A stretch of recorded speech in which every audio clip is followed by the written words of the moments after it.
Atos dos Apóstolos, capítulo de número 28, versículo 3, 4 e 8. Feliz em rever Pastor Romero, sua esposa, esta igreja, que a boa mão de Deus esteja sobre todos, em nome de Jesus. Você encontrou Atos 28, 3, diga amém. Amém. Está escrito: e havendo Paulo ajuntado uma quantidade de vide e pondo-as no fogo, uma víbora, fugindo do calor, lhe acometeu a mão. E os bárbaros, vendo-lhe a víbora pendurada na mão, diziam uns aos outros: certamente este homem é homicida, visto como, escapando do mar, a justiça não o deixa viver. Verso 7. E ali próximo daquele mesmo lugar havia uma herdade que pertenciam ao principal da ilha, por nome Públio, o qual nos recebeu e hospedou benignamente por 3 dias.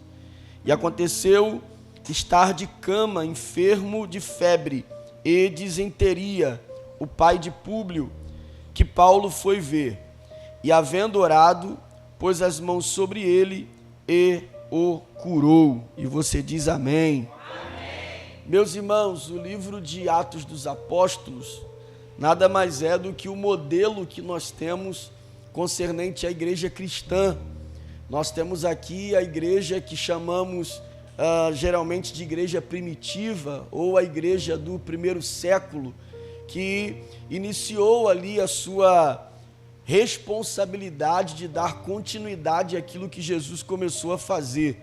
Essas são as expressões usadas por Lucas ao escrever Atos no capítulo 1, quando ele diz que está ali falando daquilo que Jesus começou a fazer. E agora a igreja está dando continuidade a isso. Até porque o próprio Jesus já havia declarado que aqueles que acreditavam nele, segundo as Escrituras, fariam coisas maiores do que o que ele havia feito. E de fato, quando nós olhamos para o texto e para o livro de Atos dos Apóstolos, nós encontramos ali os apóstolos fazendo algo e coisas extraordinárias no nome de Jesus, levando o evangelho, expandindo a igreja e representando ali o reino de Deus. Quando nós olhamos para a igreja do livro de Atos, nós temos ali o modelo que Jesus espera da sua igreja. Uma igreja que avançava sem medo, sem dúvidas de que havia sobre elas não só um chamado divino para a salvação, mas o poder do Espírito Santo para a proclamação desse evangelho. Nós sabemos que o livro de Atos começa com a grande promessa de Deus para esse povo da época sobre a descida do Espírito Santo, que é concluída no capítulo de número 2, cumprida ali quando eles estão reunidos, e a pastora já antecedeu fazendo a leitura desse texto. A partir da descida do Espírito Santo, os milagres começam a ser com aquela igreja. A igreja começa a viver um tempo de milagres muito grandes, de coisas extraordinárias. É visto no capítulo 3 um paralítico que nunca havia andado, um coxo, agora entrando no templo, cantando, saltando, pulando, junto com Pedro e João. Nós vemos a igreja orando no capítulo 4, e a unção de Deus sendo derramada de tal maneira que literalmente o lugar em que eles estavam tremeu, depois que eles acabaram de orar. Nós temos toda uma manifestação do poder de Deus sendo atribuídas ali àquela igreja, de uma forma tão poderosa, que até os diáconos daquela igreja tinham autoridade, como Filipe e também o próprio Estevão, de ver céu aberto, de levantar paralítico, de abrir olhos de cego. A graça e o poder de Deus estava sobre aquela igreja, e todas as páginas de Atos dos Apóstolos é uma pancada sobre nós com relação a essa igreja tão poderosa, que às vezes parece que nem é a mesma igreja de hoje, parece às vezes que nem se parece com a gente, de tão poderosa que era essa igreja. De fato, quando nós olhamos para a ação e o avanço dessa igreja, é assustador. Quando nós olhamos, por exemplo, para Atos capítulo 16, em que Paulo entra dentro de uma cidade sem nem saber onde vai dormir, o que vai comer, mas porque Deus lhe deu apenas uma visão de passar a Macedônia e ajudar aquele povo.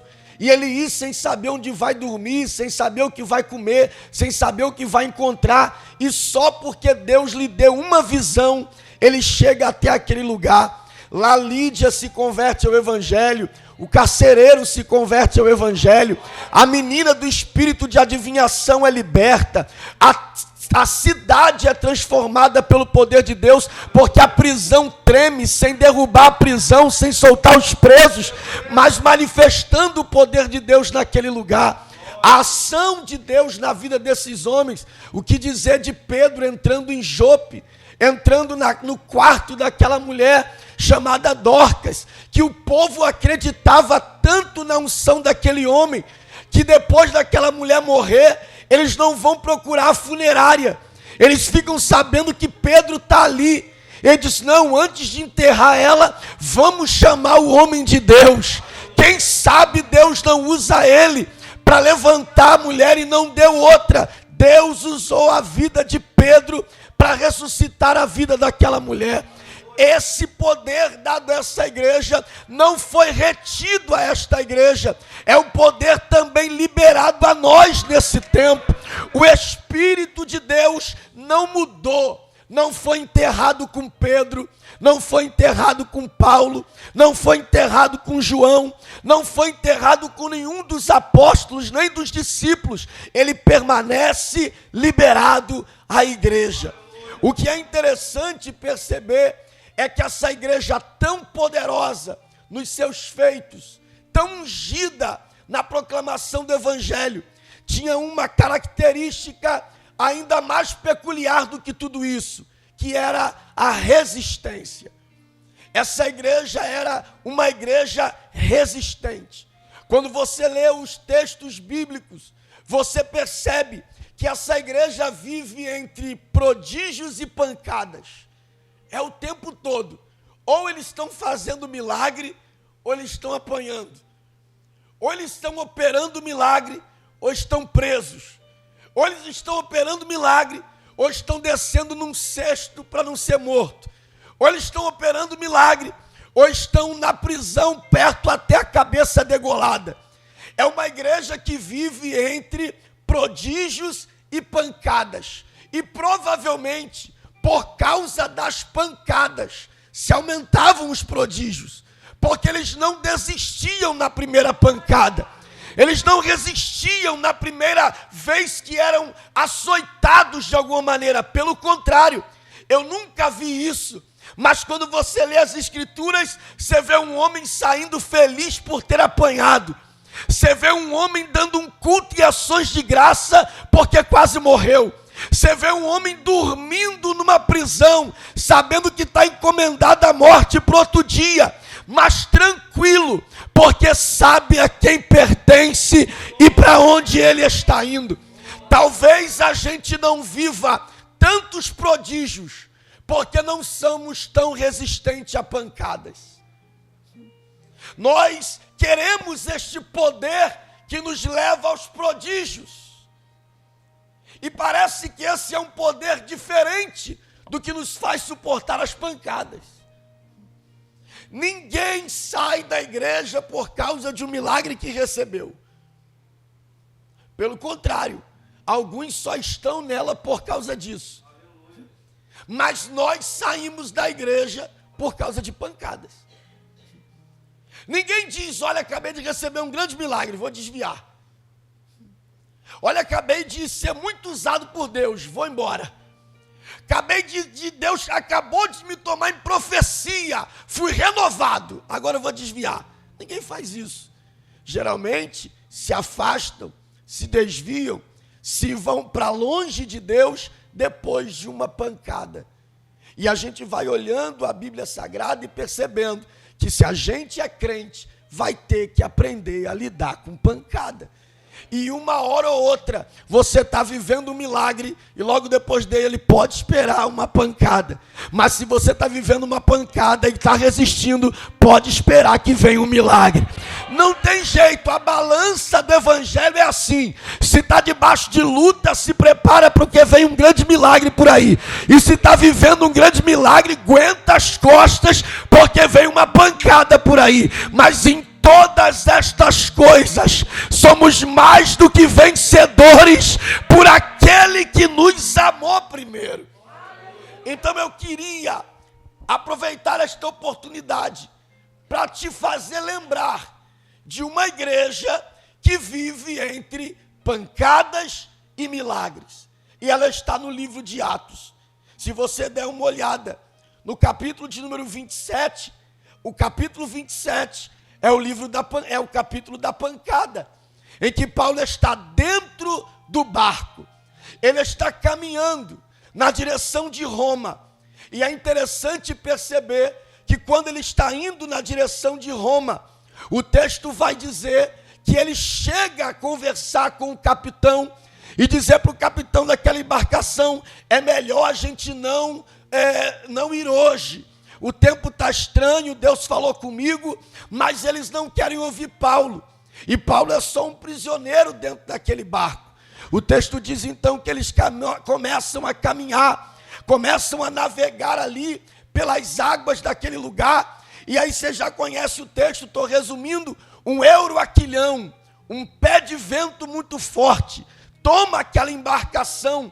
Eles começam a perder muitas coisas. E o versículo de número 41 do capítulo 27 é um versículo interessante, porque ele diz assim: dando, porém, no lugar de dois mares, no encontro de dois mares, eles encalharam ali, e fixa a proa ficou imóvel, mas a polpa abria-se com as forças das ondas. Era nítido que o texto está afirmando para a gente que aquele barco ficou preso e a força da pancada das ondas que vinham sobre aquele barco iam fazendo com que o barco desmontasse, ia fazendo com que o barco fosse esfarelando. Eles estão indo a naufrágio, é fato, isso vai acontecer. O barco está abrindo, as ondas estão batendo com força. Paulo está ali e não adianta. Aqui o maior milagre é permanecer vivo. Aqui o milagre não é manter o barco porque não tem condições. Aqui o milagre não é manter as cargas porque não tem condições. Aqui o milagre é se manter vivo. E o texto é interessante porque no verso 22 está escrito: mas agora vos amoestos, que tenhas bom ânimo, porque não se perderá a vida de nenhum de vós, somente o navio. Já havia uma palavra, já havia uma mensagem, e a mensagem é essa: não vai dar para levar tudo, mas a gente sai vivo dessa. Que mensagem estranha dentro do evangelho, saber que em algum momento da vida não vai dar para levar tudo, saber que em algum momento da vida Deus não vai livrar o nosso barco, saber que em algum momento da vida Deus não vai estender a mão para guardar que alguma coisa quebre. E se alguma coisa quebrar e você se manter vivo, fique em paz. O milagre é esse. O milagre é nem sempre levar tudo, mas se manter vivo quando algumas coisas são levadas. Se Deus nos mantém vivo em lugares em que outros morreriam, esse já é o maior milagre que a gente precisava. É pancada. Capítulo 27 é onda batendo, é barco quebrando, é gente não acreditando em Paulo, é uma confusão terrível, mas é Deus dizendo: vou te manter vivo, vou te manter vivo, vou te manter vivo, vou te manter vivo. Isso parece não fazer tanto sentido para a gente, sabe por quê? Porque quando eu olho daqui para aí, me parecem todos saudáveis. Então dizer, Deus está te mantendo vivo, parece não fazer tanto sentido, porque isso é normal. Você está vivo há 30 anos, você está vivo há 20 anos, você está vivo há 50 anos, você está vivo há 70 anos, você se acostumou a estar vivo, por isso não valoriza a vida que tem. Glória a Deus. Estar vivo é um milagre. O que te mantém vivo não é teu plano de saúde, porque tem gente com plano de saúde melhor que o teu que já desceu. O que te mantém vivo não é a tua dieta, isso ajuda bastante, mas tem gente que faz mais dieta que você e já desceu. O que te mantém vivo não são as tuas economias. Tem gente muito mais rico que você e também já desceu. O que te mantém vivo é o que Jeremias disse: a misericórdia do Senhor é a causa de não sermos consumidos. Não se acostume a estar vivo. Estar vivo é um milagre. Não se acostume a estar vivo. Estar vivo é um milagre. Passar pelo que já passamos, já enfrentamos até pandemia, já ficamos trancados até dentro de casa, e gente que a gente conhecia foi e não voltou, mas se a gente está aqui, é um milagre de Deus. Oh Jesus, estarmos vivos, aleluia.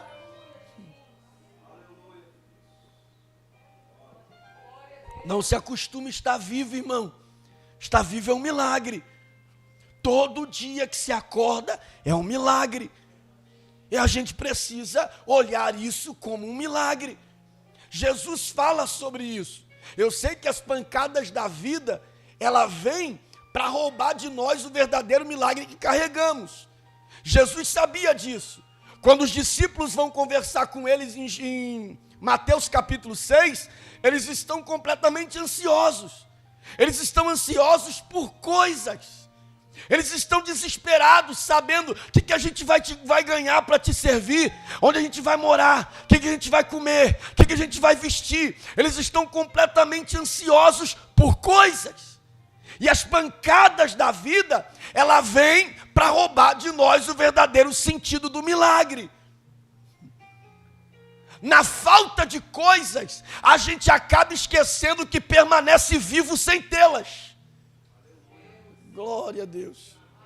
Você já parou para perceber que às vezes você diz: meu Deus, está faltando isso, e você está vivo mesmo faltando? Glória a Deus. Você já parou para pensar que você já passou um período em que estava desempregado, a situação foi difícil, mas você estava vivo? Então nunca foi o emprego que te sustentou, mas a mão de Deus te guardando. Então Jesus vai olhar para aquele povo e dizer para eles: não é a vida maior que o corpo? Glória a Deus. Por quê? Porque eles estão desesperados pelo que vai vestir. Aí ele diz: não é a vida maior que o corpo? Ou seja, aquele que te deu a vida seria tão fraco de não poder vestir o corpo que ele te deu?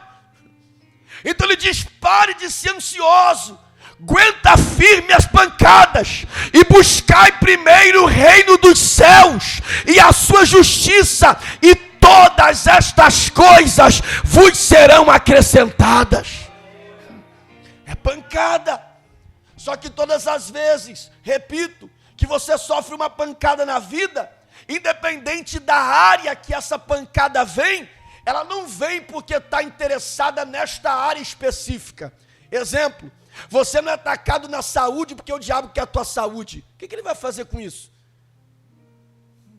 Você não é atacado na finança porque ele quer teu dinheiro. O que ele vai fazer com isso? Ele não ataca na tua família porque ele quer a tua família. O que ele vai fazer com isso? Ele ataca áreas específicas da nossa vida, mas ele não está interessado nelas. Glória a Deus. A prova disso é o livro de Jó, em que o diabo vai atacar diversas áreas da vida de Jó, e nenhuma delas interessava a ele. Ele não estava de olho na família de Jó, no dinheiro de Jó, na saúde de Jó. Ele queria Jó. Glória a Deus. Então ele ataca a família não por causa da família, por causa de Jó. Ele ataca a saúde, mas não é por causa da saúde, por causa de Jó. O que ele quer é roubar de Jó a adoração. Glória a Deus. O que ele quer arrancar de Jó é a resistência em adorar a Deus no meio das pancadas. Ele diz: vou bater aqui para ele murmurar lá, vou bater ali para ele murmurar lá, vou bater aqui para ele murmurar lá. E quando ele acha que ele vai murmurar, Jó diz: eu sei quem me deu, mas também sei quem tomou. Aleluia.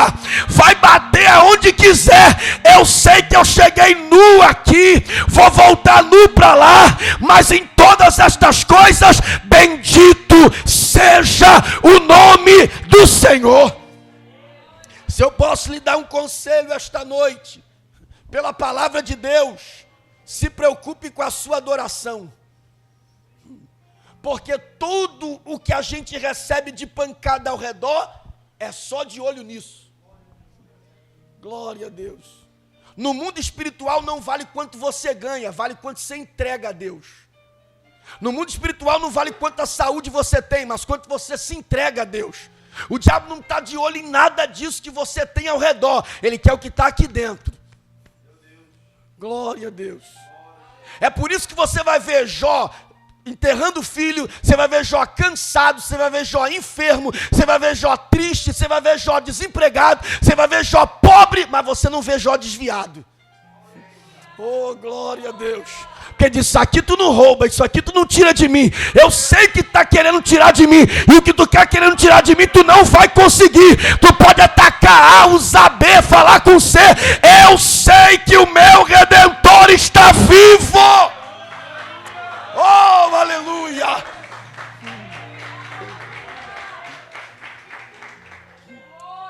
Isso era uma coisa que a igreja carregava. Obrigado, irmão. Isso era uma coisa que a igreja carregava. A ideia de que eles viviam pancadas em cima de pancadas, mas sabiam em quem criam. Capítulo 27 é um capítulo de pancada. Capítulo 27 é um capítulo de peleja. Capítulo 27 é o capítulo de perder o navio, de ir para nadando, de passar a noite sem ver a luz do dia. Capítulo difícil. Mas quando chega no capítulo 28, aleluia, ele chega em um lugar chamado Malta. É o mesmo Paulo. E vai acontecer algo interessante. E aí começam os versículos que lemos. Você vai conhecer Paulo aqui no capítulo 28 como alguém que tem 3 coisas na mão. A primeira coisa que nós vemos na mão de Paulo, verso 3, vide, ou lenhas. O que Paulo tem na mão? Lenha. O que Paulo tem na mão? O que Paulo tem na mão? Lenha. Essa lenha aqui, ela tem um sentido. Qual é o sentido dessa lenha na mão de Paulo? Humanidade. Paulo está utilizando da lenha para ajudar a aquecer os outros irmãos que vieram da embarcação com ele. Qual é a visão de Paulo? A visão de Paulo é o seguinte: o frio do meu irmão é meu frio. Glória a Deus.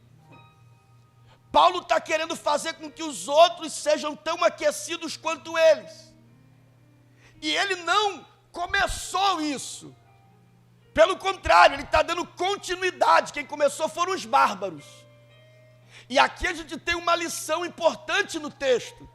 Qual? A gente não pode deixar com que o mundo nos ensine a ser humano. Glória a Deus. A gente não pode deixar que bárbaros nos ensinem o que é humanidade. Aleluia. Quando Pedro está sobre o mar andando, e ele vai se afogando, o texto diz que Jesus pega na mão dele, tira ele do mar, leva ele para o barco. Quando chega no barco, Jesus diz para ele: homem de pouca fé. Olha a sequência do texto. Pedro está afundando, Jesus pega ele pela mão, leva para o barco, e só no barco fala com ele. Logo, o que Jesus está fazendo? Primeiro ele estende a mão e depois dá sermão. Por quê? Porque se ele dá sermão para Pedro afundando, ele morre afogado. Glória a Deus.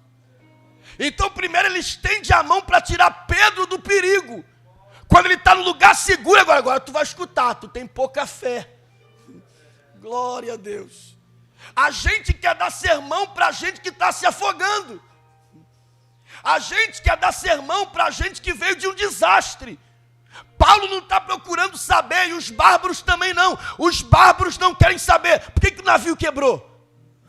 Os bárbaros não querem saber o que aconteceu. Eles acendem uma fogueira. Primeiro a gente aquece vocês, depois a gente vai procurar saber o que vai fazer. A gente não pode deixar que homens bárbaros nos ensinem sobre humanidade. Porque se tem alguém que nos ensinou sobre humanidade, esse alguém é Cristo. Cristo não veio ser Deus, porque Deus ele sempre foi. Cristo veio ser homem e ensinar aos homens como ser humano. Glória a Deus. Ensinar o homem como humanidade. O que mais nós temos visto por aí é se cumprir Mateus 24:12. E por se multiplicar a iniquidade, o amor de muitos tem se esfriado. Falta na mão dos homens e mulheres de Deus lenha. Primeiro a gente te aquece. Primeiro a gente te tira do perigo. E agora a gente vai depois saber como vai resolver a situação. Tem gente morrendo afogado porque a gente está dando sermão no momento errado. Glória a Deus.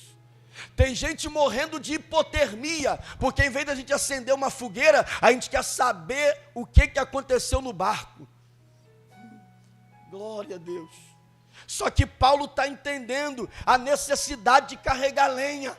Está entendendo a necessidade de colocar em prática ali, na vida daqueles homens, a humanidade. Ele está colocando lenha. Ele está ajudando as pessoas. E aí a segunda coisa aparece na mão de Paulo, verso 4. E uma víbora lhe pendura na mão. O que Paulo tinha na mão? Lenha. Segundo, o que Paulo tinha na mão? Víbora. Paulo tem uma víbora na mão. Agora olha onde essa víbora aparece. Olha onde ela aparece. Aonde Paulo está disposto a ajudar. Glória a Deus. Vê se isso não é frustrante. Você tem disposição em fazer o bem, mas isso não te livra que você enfrente o mal. Glória a Deus. Você já se sentiu assim? Estava ajudando. Estava estendendo a mão. Estava fazendo isso e aquilo, e de repente alguém me tratou mal. Não é de hoje que víbora aparece em lugares que você não espera. A serpente já aparece em lugares de comunhão há muito tempo. E ela aparece exatamente com essa finalidade, mostrar para a gente que não vale a pena ser bom. Porque mesmo fazendo bem, eu não sou livre do mal. Glória a Deus. Aonde está Deus? Que não olha e diz, rapaz, esse homem ajudando as pessoas, eu vou livrar ele dessa serpente. Não vou deixar que o mal alcance ele. Paulo é alvo de veneno onde ele mais tentou ajudar. Glória a Deus. Estou falando do que está escrito, irmão. Estou falando do que está posto nas Escrituras. Essa igreja poderosa, essa igreja cheia de Deus, esta igreja inflamada pelo Espírito Santo, ela viveu dias em que ajudou muita gente e mesmo assim não foi livre do mal. Paulo está ajudando, tem lenha na mão, mas a víbora aparece. E por que a víbora aparece na mão dele? Para dizer, não vale a pena ajudar. Glória a Deus. Porque essa é a grande sacada da serpente desde o início. Mostrar que não vale a pena ajudar. Que não vale a pena ser bom. Que não vale a pena buscar a ser humano com os outros, que não vale a pena me dedicar a alguém, que não vale a pena ser humano com alguém, ser generoso com alguém, porque o mal sempre aparece. Esses dias eu comentei lá na igreja, as pessoas têm um costume de dizer, não vou mais em tal lugar, porque fulano não me ouviu, ciclano não falou comigo, Beltrano não me cumprimentou direito, e eles saem, porque alguém lhe fez mal. E a pergunta que eu sempre faço lá, por que não fica por quem lhe fez bem?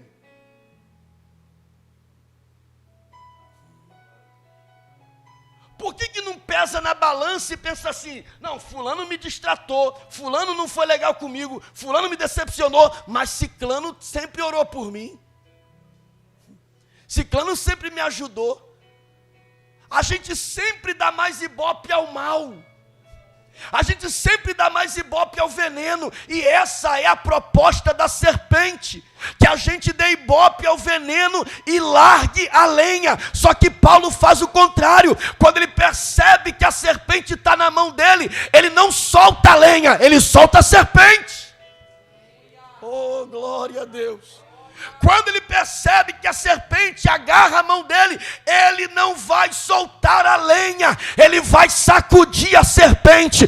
Todas as vezes que você fizer o bem para alguém, o mal vai aparecer para tentar te desmoralizar. Não deixe de fazer o bem, vai sacudindo esse mal no fogo e mostra que você carrega essência.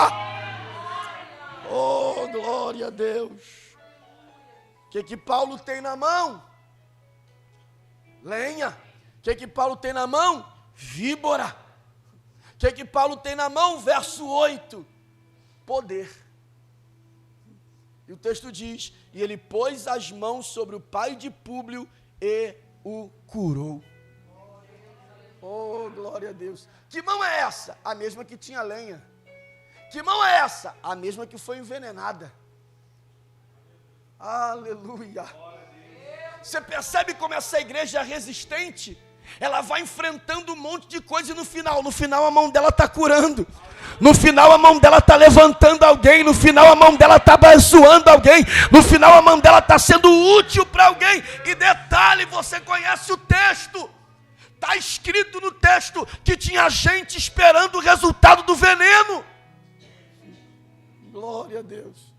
Alguém pensou, depois dessa pancada, vai inchar e vai morrer. Depois desse veneno, vai inchar e vai morrer. Depois dessa traição, vai inchar e vai morrer. Depois dessa decepção, vai inchar e vai morrer. Só que o tempo vai passando. Glória a Deus. Você percebe a importância de estar vivo? Você percebe a importância de estar vivo? Glória a Deus. Esse é o mesmo Paulo que acabou saindo do desastre agora, e vivo, e que está agora passando por um processo da serpente, e vivo. Aleluia. Você percebe a importância de estar vivo? O desastre vão ficando para trás e Paulo continua vivo depois de cada uma delas. As pessoas não estão entendendo, estão esperando o resultado do veneno, mas Paulo não incha e Paulo não morre. Paulo está vivo. Tu imagina quando a Bíblia diz que eles pegam um outro navio e chegam em Roma. Todo mundo, os 276 prisioneiros, mais a tripulação, todo mundo chega em Roma. Quando chega em Roma, eles vão contar o que aconteceu. Eles têm que apresentar os prisioneiros. E na hora de apresentar os prisioneiros, apresentam Paulo. Diz, rapaz, esse aqui é esquisito. É mesmo? É, não morre não. Glória a Deus. Rapaz, esse aí é estranho. Não morre.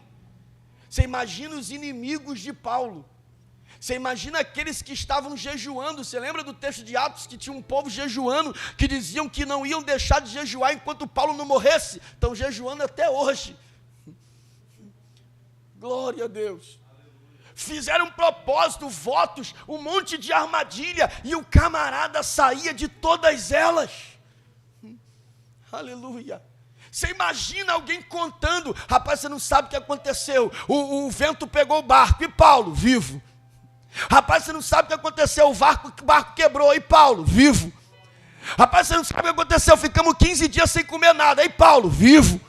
Rapaz, você não sabe o que aconteceu, um Heroquilhão bagunçou o barco, quebrou o barco para tudo quanto é lado, e Paulo, vivo. Rapaz, tu não sabe o que aconteceu, tivemos que ir nadando, pendurado em tronco, até chegar na ilha, e Paulo, vivo. Chegamos na ilha com hipotermia, todo mundo tremendo, e Paulo, vivo. Chegamos na ilha, a víbora mordeu a mão dele, e Paulo, vivo. Devia ser uma perturbação para gente que achava que Paulo não duraria uma viagem, tá esses anos todos vivo.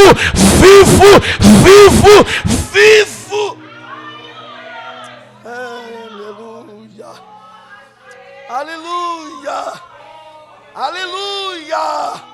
Ô irmão, o desespero do diabo não é quando você dá um glória a Deus, não, porque até ele dá glória a Deus. O desespero do diabo é quando você acorda de manhã. Quando você acorda de manhã, ele já pode rasgar o projeto da semana passada, do dia passado, da noite passada, porque não deu certo. Oh, glória a Deus. Aleluia. Sabe o que é interessante nessa espiritualidade de Paulo?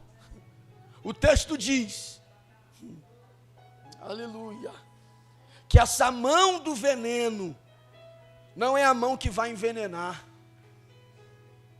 Glória a Deus. Diga, a mão do veneno não é a mão que vai envenenar. Isso é maravilhoso, irmão. Porque ele recebe veneno, mas não transmite veneno. Glória a Deus. Ele é envenenado, mas não envenena. Ele é alcançado por algo mortal, mas libera vida para quem está enfermo.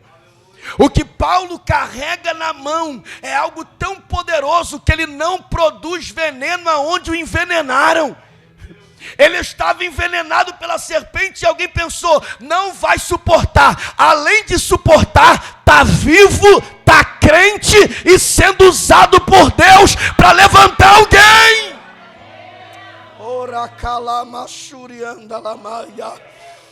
Isso é poderoso demais, irmãos. Porque o texto diz em Isaías 53 que sobre as suas pisaduras de Jesus, nós fomos curados. O que é pisadura? Ferida, machucado. Logo Deus está dizendo o seguinte, eu usei as feridas do meu filho para curar vocês. Vou usar de vocês para curar alguém. Oh, glória a Deus. Deus nunca vai permitir que algo aconteça na nossa vida se isso não for para ser liberado cura em cima de alguém. Ele espreme alguém para outro beber o caldo. É esquisito isso, mas ele amassa alguém para o outro beber o caldo. A gente nunca vai saber, mas o evangelho não termina em você. Às vezes você é o projeto de Deus para que outros sejam alcançados. Oh, Jesus, aleluia. Barco quebrou e Paulo, vivo. A víbora mordeu a mão dele e Paulo, vivo. E aí você descobre no texto que Paulo não está vivo por ele. Que Deus manteve ele vivo depois de toda essa tragédia por causa do pai de Públio. Que está enfermo numa ilha e ninguém consegue curá-lo. Glória a Deus. E aí vem Paulo, que não é médico, mas é crente. Que não é médico, mas é de oração. Que não é médico, mas tem vida com Deus. Que não é médico, mas é inflamado pelo Espírito Santo. E tem lugares que especialistas não conseguem entrar. Glória a Deus. Mas espirituais entram. Tem situações que especialistas não conseguem resolver, mas espirituais resolvem. Irmão, pastor Gesiel Lima Gomes disse uma vez algo numa pregação que eu nunca mais esqueci. Ele disse, você não sabe o poder da palavra de um pregador.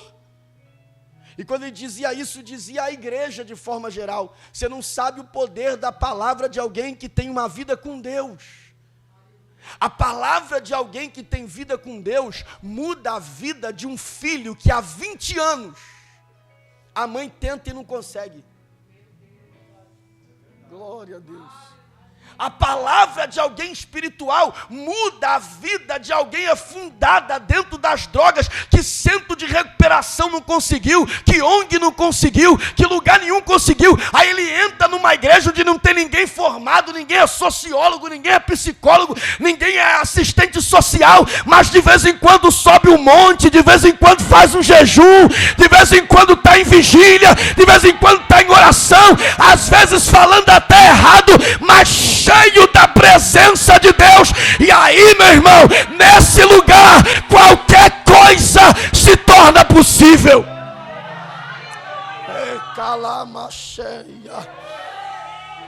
Jesus está aqui, irmão. Jesus está aqui, irmão. Pega a mão deste crente, por favor. É a primeira e última vez que lhe peço isso. Aleluia. Feche os seus olhos, por gentileza. Oh, meu Deus.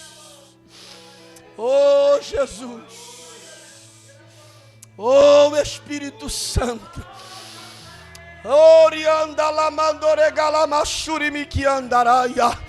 De repente a gente nunca vai saber as histórias de pancadas que essa mão que você está segurando já sofreu.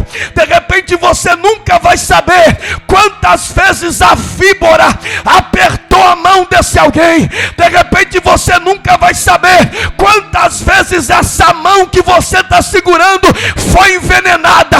Mas para a glória de Deus, a serpente perdeu mais uma vez, porque o que vai prevalecer.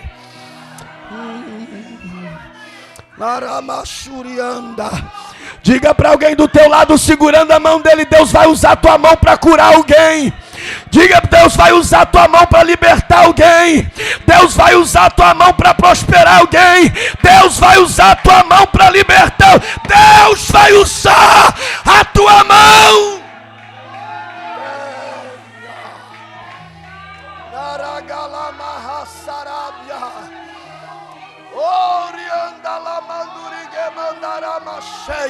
Levanta a mão se você pode, e se por um minuto você puder fazer isso, glorifique ao Deus de João, glorifique ao Deus de Pedro, glorifique ao Deus de Paulo.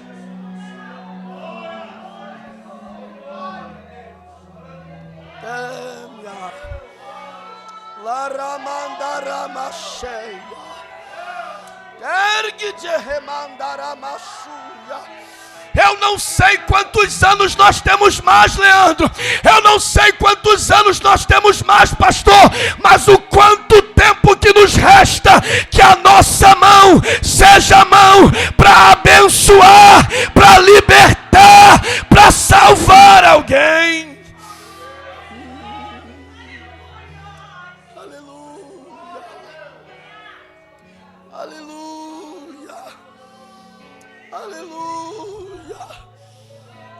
Aleluia, aleluia,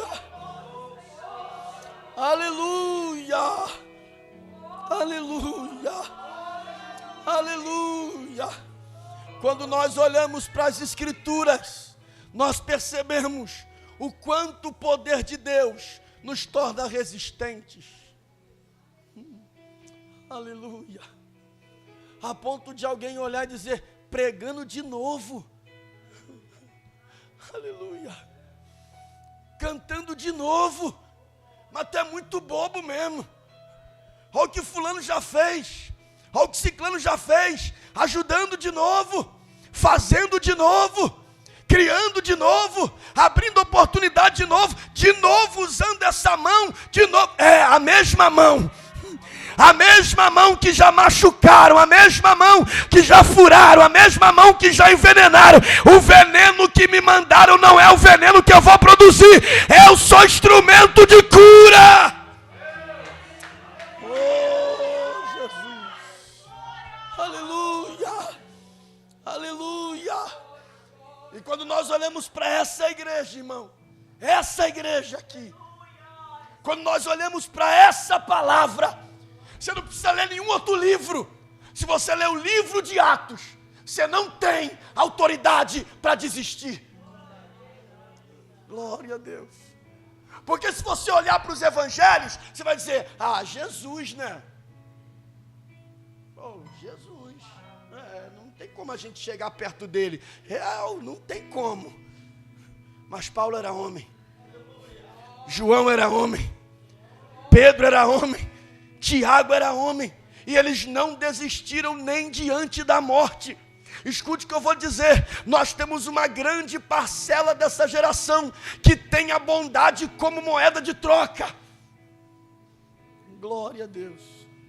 Só os espirituais usam a bondade como essência. Aleluia. O que Paulo vai fazer por esse homem não dá a ele nada em troca. Glória a Deus. Porque o poder de Deus nunca foi para benefício próprio. Jesus ficou 40 dias no deserto. Quantos dias? Quantos dias? E teve fome, sim ou não? Você imagine uma fome de 40 dias. É muita fome, né, irmão?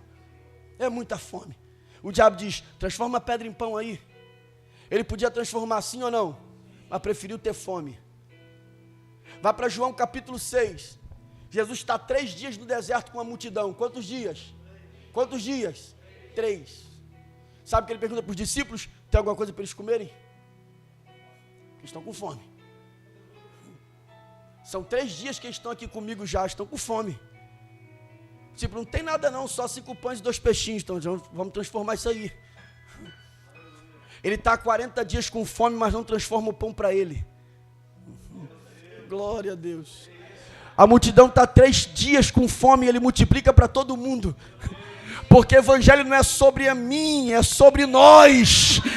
Se ninguém come, eu também não como. Se ninguém bebe, eu também não bebo. Se ninguém vence, eu também não venço. Mas quando um vence, vence todo mundo.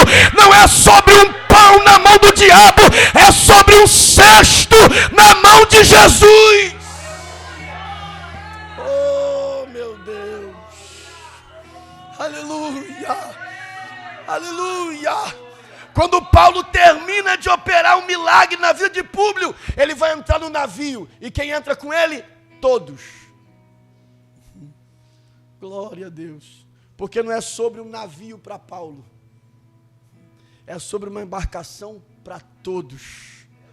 Isso é o poder de Deus sobre a igreja. O Espírito não veio sobre alguns, ele foi liberado a todos. O Espírito não veio fazer divisão entre um maior e outro menor, ele veio abençoar a todos. É isso que Paulo escreve aos Efésios: uma só fé, um só batismo, um só Espírito, um só Senhor, e para a glória de Deus ele está aqui esta noite.